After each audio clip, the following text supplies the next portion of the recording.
Thank you for joining us here on Ask a Historian. I'm Matthew Wilkinson, historian with Heritage Mississauga.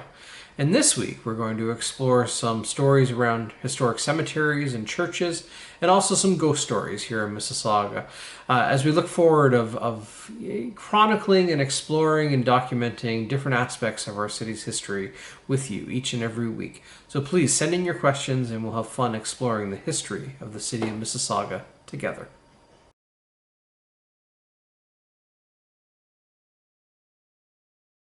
Thank you, Susan, for your question on the oldest cemetery and the most famous person. The oldest cemetery formerly established in Mississauga that survives today is Dixie Union Cemetery at the northeast corner of Dundas Street and Cawthra Road. The cemetery itself was established in 1809. It is the oldest established cemetery in Mississauga and the city's only physical site, which predates the War of 1812. The cemetery itself, well over 200 years old. The first burial in the cemetery took place in 1810, and that was of 3-year-old Philip Harris. It's believed that only one half of the burials in the cemetery are marked by visible gravestones. So truly a historic cemetery, and some remarkable stories of kind of the who's who that are buried therein. A lot of the attention for that property focuses on the stone chapel, which is on the property today and quite visible from Dundas Street, as well as the decorative stone gates that are in front of the chapel along the Dundas Street right-of-way. The chapel, although it's visible, it's younger than the rest of the cemetery that surrounds it. So the cemetery established in 1809. The first chapel, a frame building, was built in 1816, right after the conclusion of the War of 1812. And it was replaced in 1836 by the stone chapel that we see today. And so again, the chapel that's on the property today dates to 1836 with an opening in 1837, but the cemetery around the chapel and stretching behind is older than it. The first log chapel on the site was completed in 1816. It was agreed that the three Protestant faiths, Anglican, Methodist, and Presbyterian, would use the chapel together, although be it at different times and different days of the week, making it a union church, not a united church, a union church. And the term union is quite significant in the story of this building. The congregations reached an agreement for use. Anglicans worshipped at 9:30 in the morning on Sundays, Methodists at 2 p.m. on Sundays, and Presbyterians at 7 p.m. on Sundays. Over time, other congregations formed and also came to use the chapel, again, in the spirit of a union chapel. These briefly included the Baptists, the Lutherans, and the Congregationalists. Each had their own day and time for use of the building. The building, again, that we see today began construction in the fall of 1836 and was ready for use in the spring of 1837. Over its many years of use, this little stone chapel has been known by many names, including Fountain Hill, the Indian Chapel, the Stone Church, Christ Church Sydenham, and now Dixie Union Chapel, amongst others. Prior to 1900, the exterior of the stone chapel was covered in a white rough cast stucco. The building, which last saw its regular service in 1922 with the Baptist congregation, underwent extensive repairs between 1917 and 1925. Of those original congregations, the Methodists, which later became United, and the Presbyterians and the Anglicans all spun out and built their own churches nearby. The Anglican Church is located right beside the old Dixie Union Chapel. That's known as St. John the Baptist Anglican Church of Dixie. Immediately north of the site is the Dixie Presbyterian Church. And the Methodists, who became united in the United Church in the 1920s, they went on to establish their own church in Cooksville itself as the Cooksville United Church. And so those congregations are all connected to the origin story around Dixie Union Chapel. The deed for the property was written up in 1810 and transferred in 1816 to trustees. And the first trustees were John Silverthorne, Alan Robinette, and Daniel Harris, all residents in the immediate vicinity therein. That gives you kind of the brief answer to the oldest cemetery in our city, and arguably one of the most significant ones in terms of our local history as well. In terms of the second part of your question, a little bit trickier to answer. The most famous person in our city, or to think of it in those terms, it's hard to quantify or qualify a response in terms of what the criteria might be. Charles de Gaulle once remarked that graveyards are full of indispensable people. From a historian's perspective, famous is honestly a difficult term to grasp, because what makes someone famous, perhaps for a historian's perspective, is not the same perspective on modern culture today, so to speak. Impactful, perhaps, is an interesting way to take a spin on that, rather than just famous, but impactful on the lives of others and the surrounding community therein. There are, of course, many people to think about in the regard of kind of famous / impactful. We have community founders Warren Clarkson and Timothy Street buried here. We have a brevet major general who fought against Napoleon buried here, and Peter Adamson. Few could argue that someone like Jacob Cook, an early and industrious community leader, was one of the most impactful people to reside within our historic community. Generations of the Price family were involved in multiple facets of life in Mississauga, as were the Kennedy family. In fact, generations of Mississaugas have interacted with the Kennedys over time and continue to do so. The Kennedys are very actively involved family in politics in historic Mississauga over many generations, including a tenure as Thomas Laird Kennedy, T.L. Kennedy, after whom Tompkin Road is named, a short term as Premier of our province. Other families also impactful: the Stanfields, the Pallocks, the Hancocks, the Greys, and so on. We could go on and on. The Graydon surname was even briefly considered to be a possible name for our city in 1967, due to the significant contributions that family has made over time. Every community has its builders, its contributors, its legends, and Mississauga is no different. We even have Legends Row at City Hall that recounts many of those significant people who have contributed to the development of the story of the city of Mississauga. But for me, when I think in terms of kind of famous and impactful, there are two names that come to mind. Bear in mind, it's not a definitive list. If you ask 10 historians, you undoubtedly will have 20 different answers, at least. Probably a lot more answers than that. But for myself, again, only in my own mind, those two individuals that I would narrow it down to, and pardon, I know you asked for one, but I came up with two, and that was as close as I could come to kind of a singular answer. I would say that they are Oscar Peterson and Andrew Gage.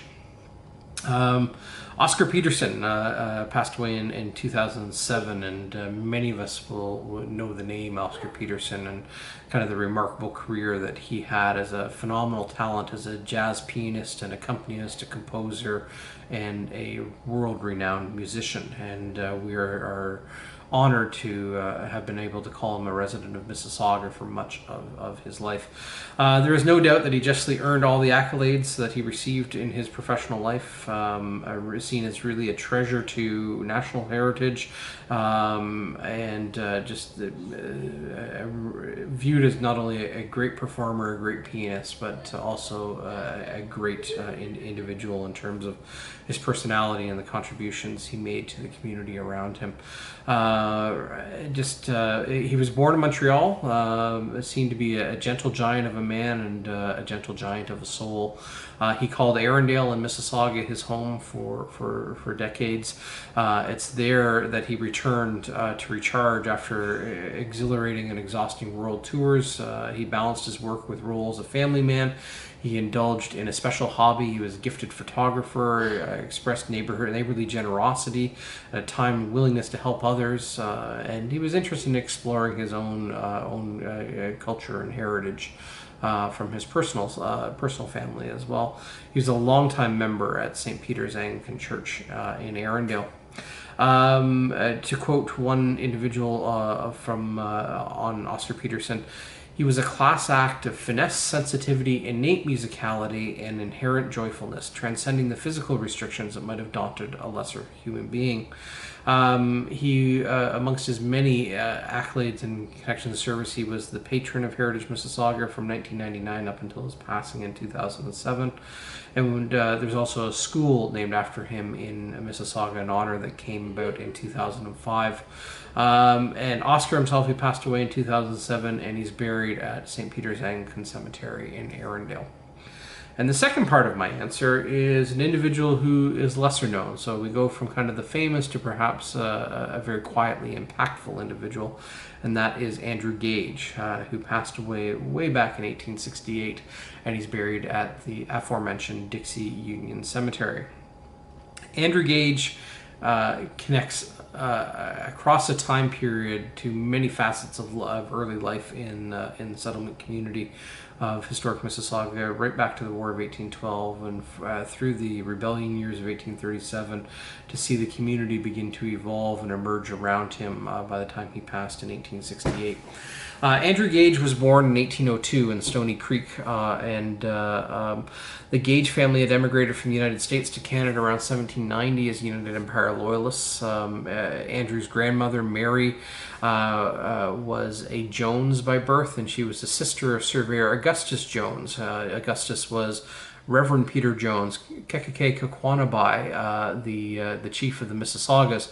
Peter Jones was. Augustus was Peter Jones's father, and therefore Andrew Gage and Reverend Peter Jones were cousins. They were born within months of each other in 1802. And you wonder about the family relationship therein. It's not well documented in our end, but they were very closely related and lived in very close proximity to each other for much of their lives. Andrew's grandfather, James Gage Sr., was killed in the American Revolution fighting against the British. And in 1796, the Gage family established what became known today as the Battlefield House Museum in Stony Creek. And you can visit that today. That's where the Battle of Stony Creek battlefield is located, is on the Gage farm. Andrew Gage, our Andrew Gage from our story, was born in that house in 1802. During the War of 1812, Andrew's father, James Gage Jr., served in the 5th Lincoln Militia alongside the 2nd York. Those are people from our community. And on June 15th, 1813, an invading army set up an encampment on the Gage farm, occupying the Gage house as headquarters. The Gage family, including at that point 11-year-old Andrew, were detained in the cellar. The Gage house and other surrounding farms were the focal point of the Battle of Stony Creek on June 6th of 1813. In 1831, Andrew Gage, now an adult, he married Mary Jane Grafton, and the daughter of Stuart Grafton and Mary McCool in Palestine, which is located in Mississauga, around the intersection of what is Tompkin Road and Dairy Road. Andrew and Mary Jane purchased a farm near the modern intersection of Dixie and Dairy Roads, and the couple went on to have 4 children of their own: Stuart, Albert, William, and Rachel. Andrew was interested and active in community affairs, although he never held public office. He was known to be an educated, soft-spoken, but well-spoken man who rarely got, and I quote, riled up. He was, and we quote, thoughtful man of safe and solid judgment, industrious spirit, indomitable will, with a strong focus on helping others. What a remarkable quote for any individual. One of Andrew's particular interests were the improvements on education and establishing schools with qualified teachers to ensure that education was available for young people. Andrew was much respected and even revered within the community. Andrew's words were said to hold tremendous weight when he weighed in on any particular subject. One wonders if there was ever a relationship, I mentioned earlier, between Reverend Peter Jones of the indigenous Mississaugas and Andrew, his cousin. They were both fervent Methodists, both involved in the development of education and the establishment of the Methodist religion. One of Peter Jones's lifelong friends was Reverend Egerton Ryerson, who would in time go on to establish the public school system. Andrew Gage's son, William James Gage, or we should say Sir William James Gage, who lived between 1849 and 1921, had a noted career in education and medicine. William, Andrew's son, was educated at Derry West, and He went on to found the W.J. Gage and Company that developed Canadian textbooks for schools in 1879. He established the Gage Canadian Dictionary, which was first published in 1889, republished in 1967, and is still in print and in use to this day, the Gage Dictionary. William Gage was also instrumental in the National Sanatorium Association for Tuberculosis Treatment, among many other notable endeavors. William Gage donated property in Brampton, which is now home to the renowned Gage Park in downtown Brampton. Sir William Gage was knighted in 1917, and in his acceptance of that honor, he credited much of his interests and his passion and his drive to his father, Andrew.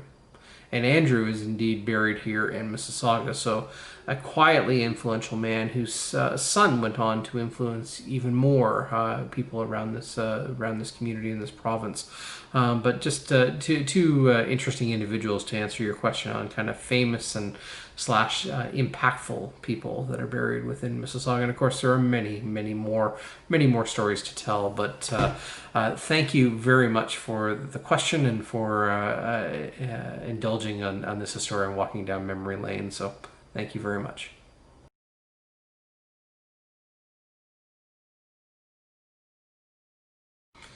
Hi Ishna, and thank you for your question on the little cemetery at Ontario Street and Derry Road. And it is indeed an old cemetery. It dates back to the 1830s.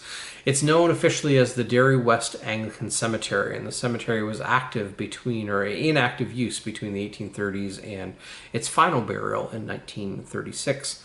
Very few of the graves are marked, and there are a few known cemetery records. There's very little known about the cemetery in terms of who is buried in there and where they are buried. The oldest surviving monument in the cemetery dates to 1842 to Anise Nixon. The Derry West Anglican Church was located immediately to the east of the cemetery. The first church, a simple log church, was built by Joseph Carter in 1829, and it was replaced in 1843 by a brick building. This brick church survived until about 1900, and the cemetery is all that remains.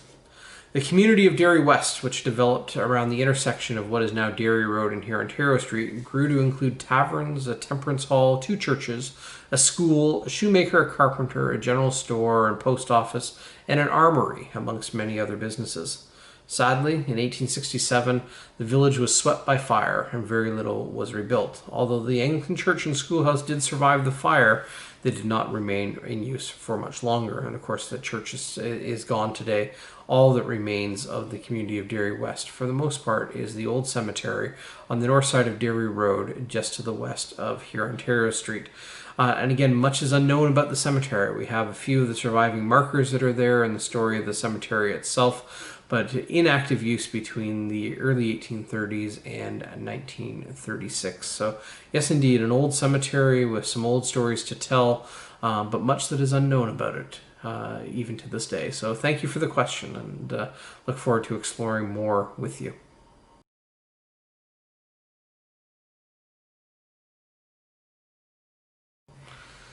Thank you, David, for your question around the old Britannia Church at the near the intersection of Britannia Road and here Ontario Street.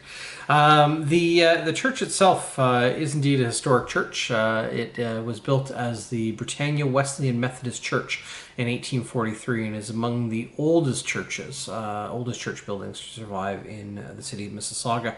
Recently, the church was transferred to the care of the city of Mississauga, and so it's in a bit of a transition right now.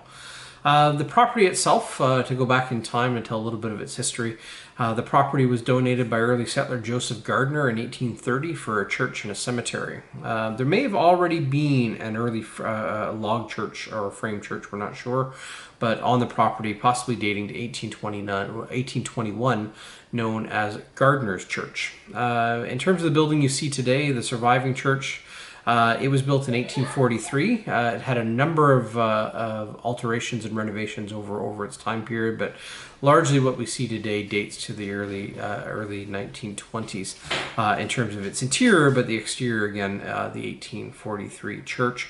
The earliest documented burial in the cemetery dates to 1837, but there may be earlier unmarked burials in the cemetery. It truly is a historic site within our community. It was designated under the terms of the Ontario Heritage Act. One of the remarkable people that lived in our community in terms of local history is the late Ben Madill. And Ben wrote not only about growing up in the community of Britannia, but was also a passionate advocate for Britannia United Church, and a remarkable storyteller and a person of great knowledge in local history. The late Ben Madill, and he's buried in that cemetery, as well as many, many other people connected to kind of those early settling families, the Gardeners, and many, many others that are the Johnson family, amongst others, the Prices. There are many more, including that of James Lougheed, who was a veteran of the War of 1812, who was also buried in that cemetery. So you're talking about just kind of a cemetery with old roots within our community, and we have an old church surrounded by an older cemetery, and quite remarkable to see them in our landscape today. And we hope for a positive future for these buildings. Again, the church recently acquired by the city of Mississauga, and so its future yet unknown, but something worth talking about and celebrating and exploring in terms of this remarkable old building in the community that once called it home. One of the last reminders of the village of Britannia. Thank you for your question.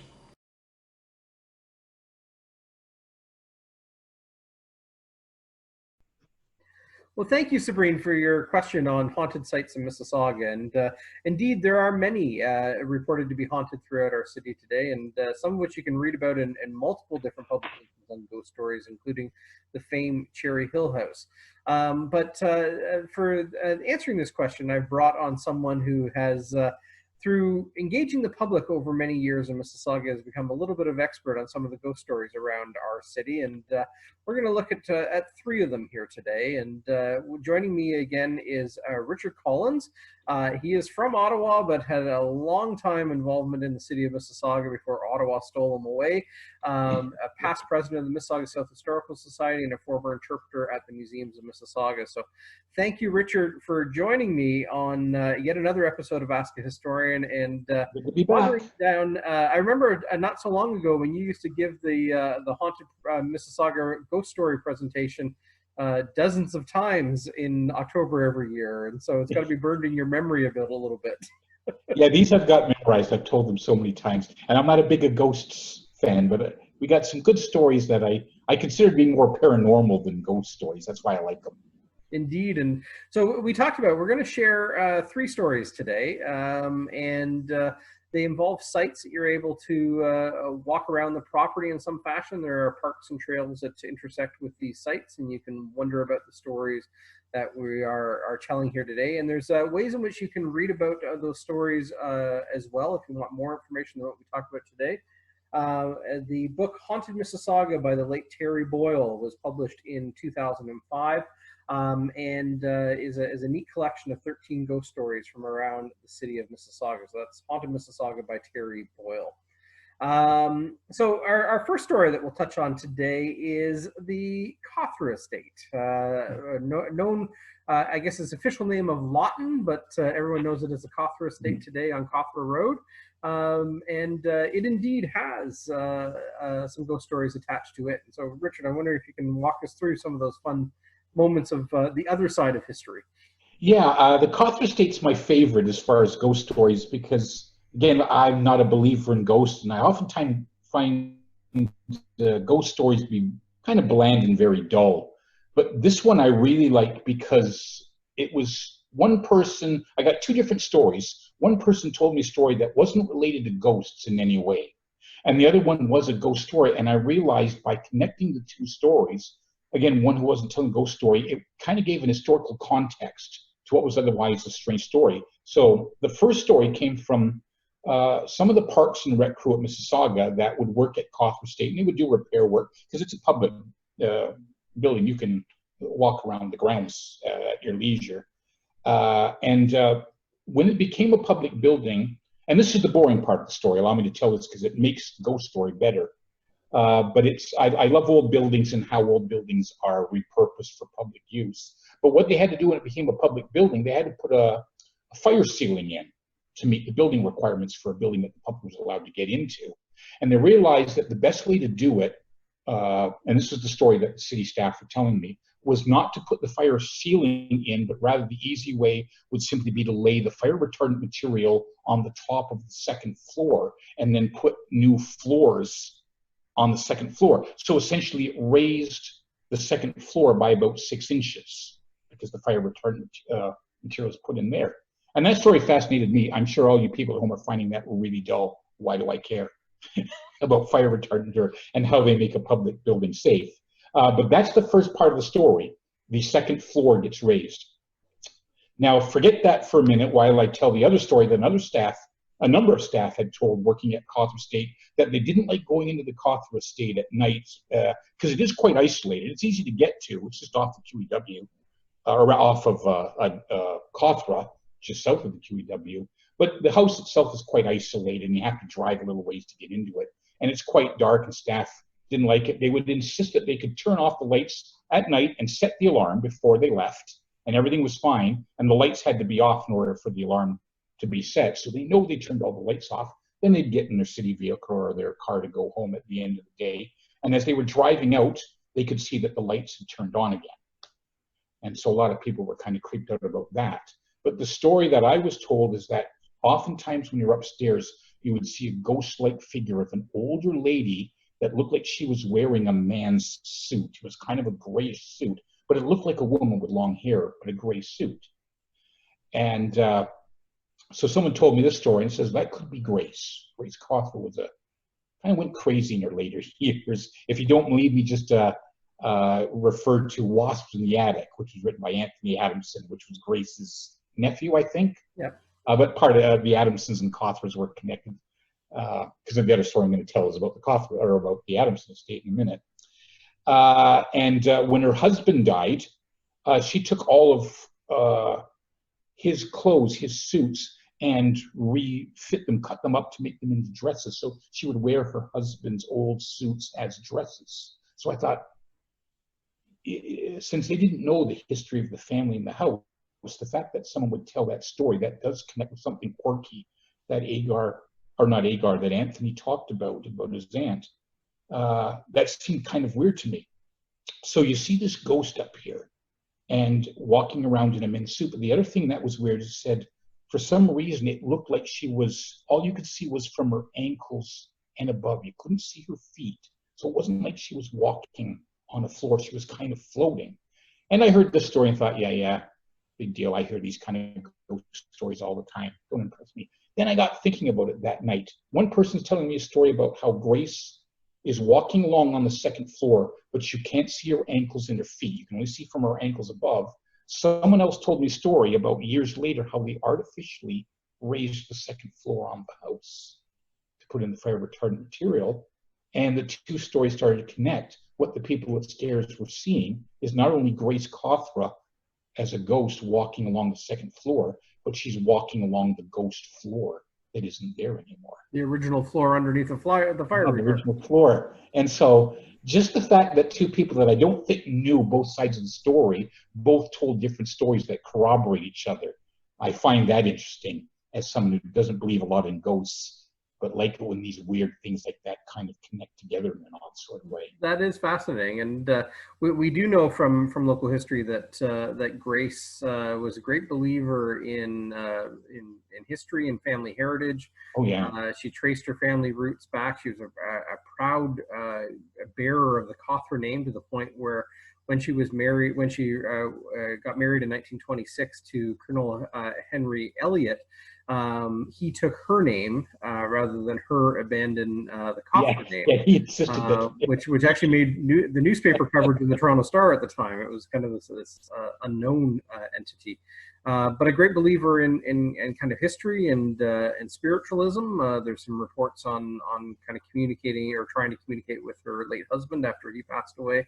But kind of left these etches of almost mystery at the Kothra Estate. And as you said, later in life, her times are regaled by her either her nephew or her cousin in Anthony I can't Adamson, remember. the Watch in Anthony the Attic. was But not always kind when talking about Grace. but But I know someone who just fell in love with Grace, and it relates to the name of the estate. We call it the Kothra Estate, but the Kothra family, as you mentioned, called it Lotten, Lotten. And it was John Warburton, who's with the Toronto branch of the United Empire Loyalists of Canada. And he wanted to do some research on Grace because even though she had no Loyalist connection, at one point she was the vice president of the Ontario branch of the UEL, even though she has no UEL blood directly. So he was fascinated by that. And he started to do some research to see if he could connect her to some UELs. And he saw the name Lawton for the estate. And he said to me, Richard, I've been looking through her genealogy and I can't find the last name Lawton. How did she get the name Lawton if it's not a family name? And so this happened to be at a Heritage Showcase, conveniently. He had a Walker and Miles Atlas there of Toronto Township. So I opened it up, says, look at this. And we go along second concession north of Dundas or south of Dundas. And drew the line to the 10th lot and drew my finger up to see that it was lot 10 of the first concession south. And John just thought that was the greatest thing. What a great sense of humor this lady had to name her estate Lot 10 because it was Lot 10 of Concession 1 SDS. So it shows the kind of sense of humor that Grace had when she had her faculties. Absolutely, and to consider that the concession road would later come to bear the family name as in Cawthra Road.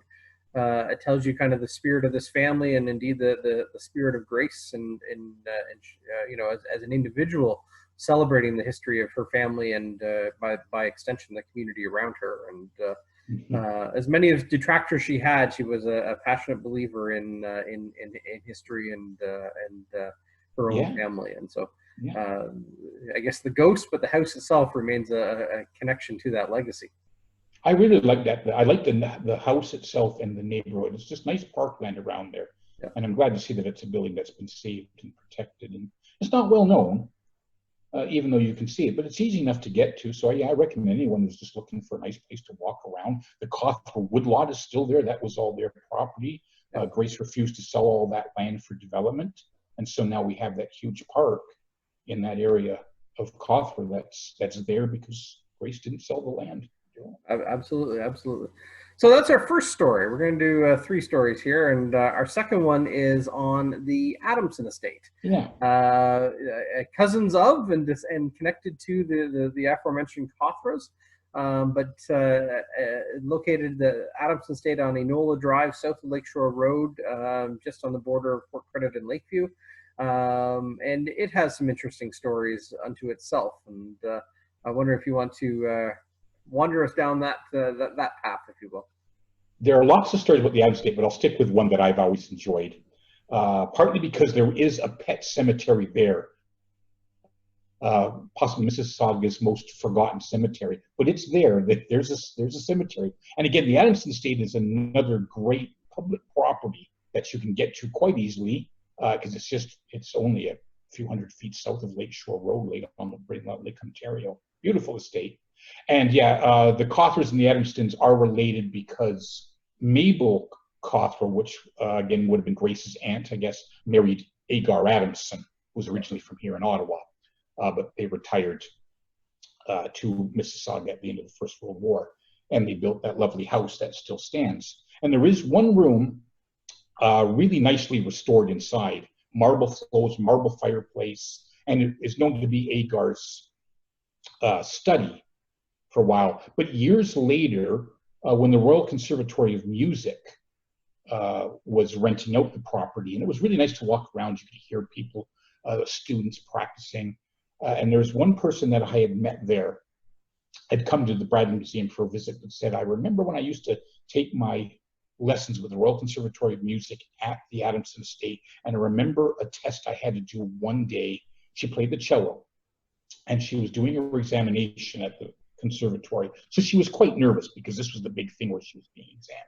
But they let her into the room to practice for about a half an hour in what was Agar's study, although she didn't know that. And when she took out her cello and started warming up, and she was playing some some exercise music, she could hear this sound that sounded like a clop, clop, and then clop, clop, clop, clop, and it would go in kind of this rhythm of three, clop, clop, and it was very faint. At first she thought it was just like water running through pipes in an old house or something. So she took her cello and thought, I'm getting crazy, I'm nervous about this exam that I have to do. So she started playing some music, and she would play some fast stuff, some slow stuff. The tempo of what she was practicing on her cello would change, and she said, I'm certain that as I was changing the tempo of the music, the sound of this clop, clop, clop, clop would either speed up or slow down with the tempo of the music I was playing. And so she was telling me this a few years later when she was on a tour of the Bradley Museum, and we were just talking about old houses.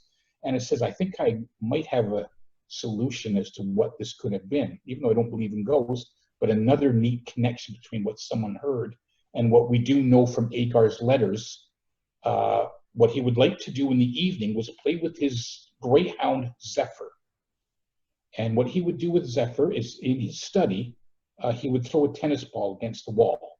Tennis ball would bounce against the wall, bounce onto the floor, and then Zephyr would catch the tennis ball in his mouth, give it back to his master. Agar would throw it back, and they would do this over the evening, throwing a ball against the wall. Ball would hit the ground, dog would catch the ball, clop, clop, clop, clop, like that.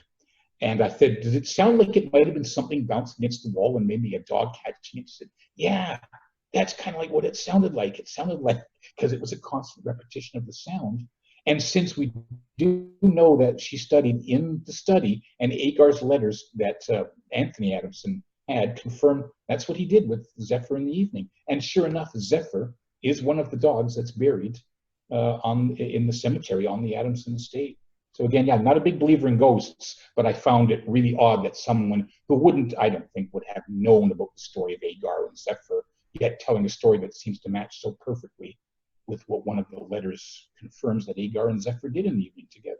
It begs the question: is it the spirit of Agar? Is it the spirit of Zephyr, or is it the house itself that remembers? Yeah, maybe it's memories of the house. And for those, I never thought of it that way. Yeah. We already referenced in the case of the Cawthra family, but specifically here to the Adamson family. For anyone looking to explore kind of the life and times of, say, the upper middle class of historic Mississauga, Wasps in the Attic by Anthony Adamson really tells the story of this, these two entwined, remarkable families, the Adamsons and the Cawthras, and kind of the exploration of what life was like. Because he doesn't hold off, he doesn't hold back, especially when it comes to the Cawthra side of the family. Anthony Adamson, you can tell, had quite the sense of humor. I just read something about Anthony not so long ago, and Anthony was a successful politician, an architect, a renowned architectural historian, a professor at the University of Toronto. He was the leading architect designer behind the development of Upper Canada Village, amongst many other Dundurn Castle, I believe he was Dundurn Castle restoration. And offered a lot of his free time because he was busy with the restoration of Dundurn Castle at the same time that the Bradley Museum was being restored. So he was on the payroll at Dundurn Castle, but was still, because he lived in Mississauga and was a former councillor, yet he offered his free time to help with the restoration of the Bradley Museum as well. No, just between Anthony and his wife Augusta, they were quite remarkable. But to quote the one thing that I remember, and this goes back to the Wasps in the Attic and that perspective of society, he was quoted as saying that his family was relatively successful in the inheritance business. Yeah, because his family here, he did work at the library, the parliamentary library, which he got from the Masterson side of his family. So even then, it was the other side of the Adamson family that got him work in Parliament at the time. And just because he was well known and used to hang around the Cartier Drill Hall, it was because of just hanging around that he got noticed by people. And when the Princess Patricia's Canadian Light Infantry, which it was founded early, it was Canada's first infantry unit to be sent over, but the CEF, the Canadian Expeditionary Forces, hadn't even been founded yet, so they ended up putting the PCLI with the British Expeditionary Forces Finally, later on, it was transferred to the Canadian forces. They needed a Canadian commander. And so Sam Hughes is scurrying around Ottawa looking for someone that might want to command the PPCLI. And there was Agar just kind of hanging around. I had some experience with the Boer War, so I mean, he had some military experience. He says, do you want to go over to England and command the PPCLI? And that's how he got that prestigious post. So yeah, he was kind of a man who happened to be in the right place at the right time. Although he happened to be in the wrong place one last time, a little bit of a Halloween story, a ghost story about how he died. Not too sure why his ghost is even in the Adamson Estate, because he didn't die in the Adamson Estate. He died in the middle of the Irish Sea. A friend of his who was an amateur designer of planes, and apparently not a good designer of planes. And this is 1920, so the planes technology is still very much advancing at the time. And he decided, Agar, just being kind of a bon vivant, decided that he would get in one of these planes and fly with them, and the plane did crash into the Irish Sea. So yeah, if his ghost is anywhere, it's at the bottom of the Irish Sea in the Atlantic. It's not at the Adamson Estate. Agar's funeral is been digitalized. The video of it is on YouTube. A funeral of a distinguished gentleman in Port Credit is one of the largest funeral processions our city has ever seen, and that took place, I think, was it 1929 when he passed away? I don't have the date in front of me, but it's late 1920s, and maybe even the largest funeral our city has ever seen. And it's quite remarkable to see the footage of that funeral procession as it made its way along Lakeshore Road and then up Stave Bank Road to the Adamson family crypt at Trinity Anglican Cemetery on Stave Bank Road. But just, remarkable family, multiple generations of involvement in the community, and a ghost story to boot in their historic house at the foot of Enola. So on that, we have one last story we're going to touch on today, and this is another property we can wander around and visit today, at least on the grounds itself, and wonder about what might happen inside the building. But we're going to be looking at the Parker Chappell Estate, better known as Riverwood, home today to the Riverwood Conservancy. But Riverwood has, at one point, a grand summer house for the Parker family. And it has stories unto itself so in terms of ghost stories as we go. So you want to wander us down the Parker Lane, if you will. Yeah, which is another great place. This one I wanted to save for last because it has a bit of an Ottawa connection to it, so it connects my two cities together. And that's because Percy Parker is more often known as the Chappell Estate, after Hyle Chappell, who was a later owner of the property. So that's understandably why the city calls it the Chappell Estate, because that's who they purchased it from. But before that, Percy Parker was a patent lawyer, so a fairly successful businessman, and he was the member of Parliament, the member of federal Parliament for Peel, when all of Peel was just one riding. And so his boss at the time would have been William Lyon Mackenzie King. I'm sure you recognize that name, the Prime Minister.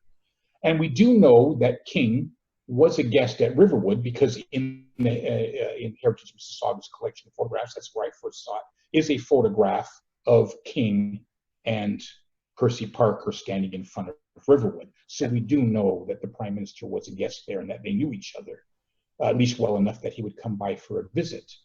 But more to the ghost story now is that the Chamber of Commerce, Mississauga Chamber of Commerce used to be in that building. Don't know if they're there now, but at the time they had the main floor, and there was kind of a meeting room on the second floor that was open to the public for meetings. The city could rent it out for meetings. And there was a big oak table upstairs and a lot of nice oak chairs that would normally be kept lined along the side of the wall when the office wasn't in use.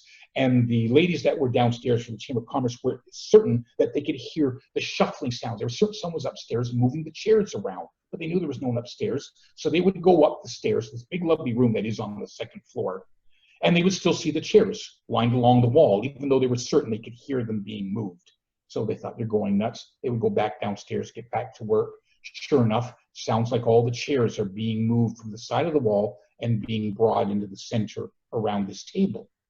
Who's doing this? Because they would go back upstairs and the chairs are right where they were the last time, lined up against the wall. And so it was just kind of one of these things that they got this weird feeling. Now, at the time they thought it sounded like, oh, the family's gathering around the dinner table, and that's why they're bringing the chairs together around the dinner table. And so when one lady again was telling me the story, I don't know why you and I always seem to get these ghost stories about Mississauga's past. So she was telling the story and said, you know what it might have been? They might not have been gathering around the table for dinner. They might have been gathering around the table for a seance.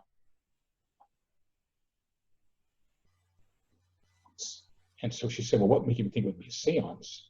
And that takes us back to the Ottawa connection and the Prime Minister. When the Prime Minister died, I forget whatever year he died. His house is a museum, by the way, you can see the Laurier house, because both he and Laurier both lived in it at different times. And 25 years after he died, and this would be the thing with all the prime ministers, their private records are open to the public. So Mackenzie King's records were open 25 years after they died. A lot of people wanted to do historical research on the former prime minister, our longest serving prime minister. And what they discovered was that our prime minister was a bit of a netherworld nutcase. He loved talking to spirits. He would talk to his mother a lot to get political advice. He would talk to his grandfather a lot. Hopefully he wasn't getting military advice, because his grandfather was William Lyon Mackenzie, without the king, the leader of the rebellion of Upper Canada. So you wouldn't want to be getting military advice from him. And he would talk to his 3 dogs that were all named Patty. He had 3 dogs at different times. And at the museum that you can go see, the Laurier House, they do have the Patties, combined all 3 of them, the dog dish and the water dish that Patty had, that's still part of the Laurier House. Really? So you can go on tour and say, can we see Patty's dogs and water dish if they have those?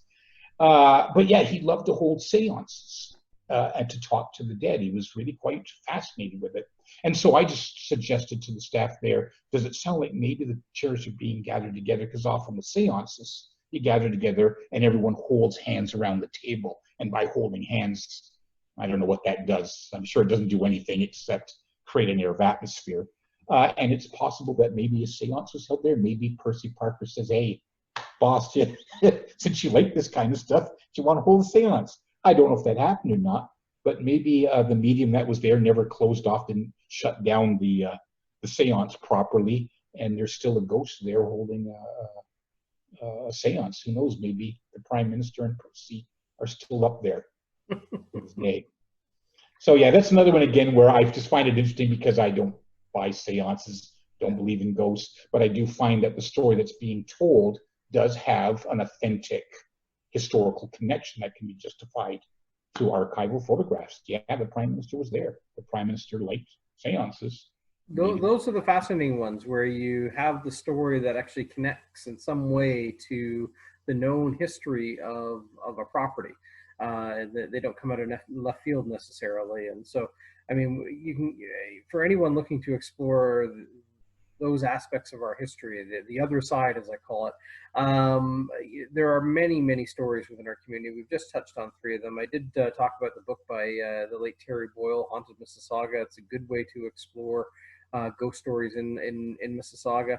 Some of the buildings, like the Franklin House or Cushlannon in Streetsville, they have ghost stories on their own. They are old houses before they became the public houses that they are today. And there are many more stories around our city, 13 of which are explored in Haunted Mississauga. So thank you, Richard, for wandering down the ghost story side of things with us this week. And appreciate the time and appreciate the interest in exploring history with us. And maybe we'll end on this note. We'll see you out there. Yeah. Well, I hope to see you soon, and I hope we get our Haunted Mississaugas going again someday. I guess we couldn't hold it this year, so I don't feel bad about not missing it. But I'd love to get involved with one of those again. They're so much fun, and they're educational, and people have a great time. Since you've introduced it, we'll wrap up on that.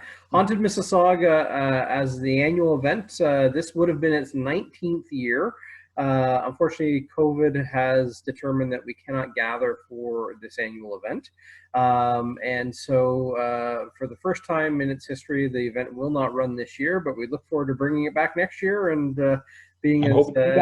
having as much fun with local history as we normally do on these kind of crazy events. And Haunted Mississauga, the best way to get a history education without knowing you're getting one. And live improvisational theater on one night only a year, usually in late October. And we will be back in full force next year for I guess it'll be the 20th season of Haunted Mississauga, but the 19th one because it didn't run this year. Yeah.